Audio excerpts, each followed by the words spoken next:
1956, Syracuse University's Jim Brown was perhaps the best running back college football had ever seen, but he was unable to become the first African American to win the Heisman Trophy. Some said if Brown couldn't, it might never happen. 1 year later, Ernie Davis took the field. Mr. Brown, what's it like at Syracuse for men like us? It's not that different than a lot of places. Good morning, sir. Beautiful day, isn't it? But Schwartzwalder, he's one of the best coaches in college ball. What are you smiling at? Right about now, I bet you're wondering what happened to that nice gentleman that begged you to come here, huh? Hey! Come on, let's go. What are you guys studying? A little bit of everything. We're on the football team. And that. I don't really know too much about football. Neither does he. You can't let him treat you like that. I say nothing. I do my talking on the field.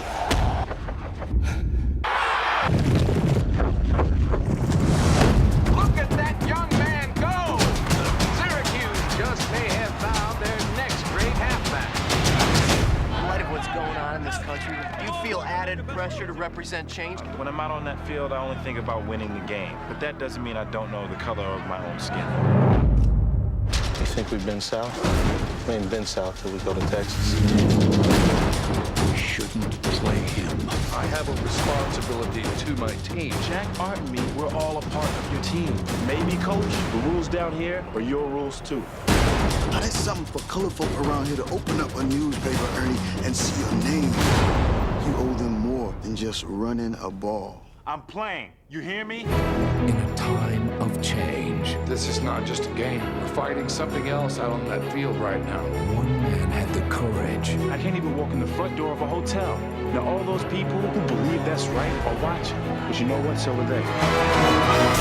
To achieve the extraordinary. Winning this one means nothing if you lose yourselves. Don't you let anyone steal history away from you.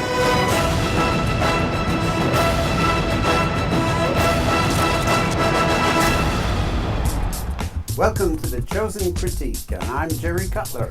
And I am Eric Horwitz. The film The Express stars Rob Brown as Ernie Davis, the first black college football player to win the Heisman Trophy. His coach is played by Dennis Quaid, who's a tough but kind-hearted soul. It's a well-made movie. It has high production values, and the sports sequences are exciting. The acting is phenomenal, especially by Dennis Quaid. But overall, it is a sports movie, formulaic and cliched. My take on The Express, this was based on a true story. And anytime I see based on a true story, I become a little leery of it because they go to all extremes to put in other elements which would enhance the storytelling. So how much of it is actually true and how much isn't, I don't know. But you can assume that most of it isn't. I think you could assume it is true. The matches that he won, the matches that he lost. The fact that he won the Heisman Trophy, of course. But I think also they probably did their research to make sure all the football games were accurate, that he made this historic play. And also the football games, I felt they were a little staged. Especially when it's a sports movie. When they beat him up. And they tackle him, and all the white guys jump on him, and they really punish him. It doesn't ring true to me. However, what was the importance of the movie? That's what I want to know. The fact that he was the Heisman Trophy, the fact first black, that was the whole movie. It was. Everything beyond that seemed manufactured. I don't believe the relationship with the lady.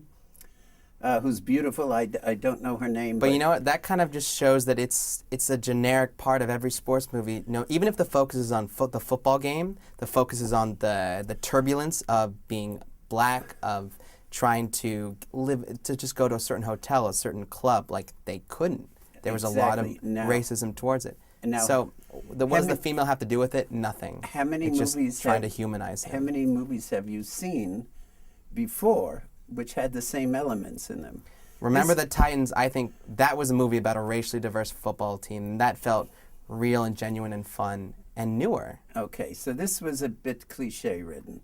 And that's the problem. It felt like an old movie. It was well done, no getting around it.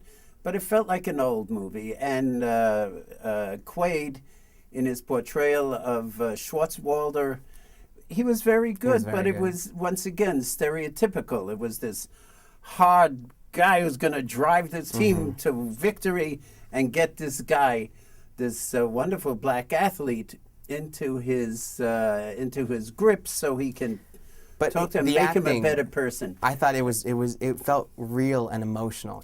Yes, the character was cliched, but Quaid made it better. The actors made the movie more interesting than it actually could have been in lesser hands. I'll give it to you for Quaid, because I think he's a fine actor. Whatever he does seems very, very realistic and true. The rest of it, I think, suffered from the fact that so many movies have been done about the racial inference, and this was no different. It was no better than the regular movies, and it just lay there for me. I really wasn't that enthused, and I'm a sports enthusiast. You know, actually, one thing I want to bring up that was impressive from the director's standpoint and the cinematography was that the actual college football games, they had this really spectacular soundtrack that was like a marching band. They had beautiful shots where you could see from far away, from close up, and even though you knew at the end of the game who would win, who would lose, you still felt that that tension. And there was a point where it just built up. They won the release, and wow, that was a good moment. Again, when you know the outcome, it spoils a little bit. Because you know what? I think with movies, you need to have some sort of risk. You need some sort of uncertainty. Because the moment that you just know how it's going to go, you feel disappointed. Well, it was a very jarring ending for me, and I felt the passion, and I felt the sorrow. And they accomplished it for me. What they wanted to get out of it, they got from me. So I'm in the middle of approval or disapproval. And where do you stand? But if someone were to go and spend their money, as you said before, $10, $12, whatever it is, important. I would say then I'd have to go to my stamp of disapproval. Despite great performances and a kinetic energy that you see during some of the sports sequences, ultimately this movie follows the sports cliche one after another, and I give it my stamp of disapproval. And there you have it, 2 stamps of disapproval for The Express. And stay tuned for our next review.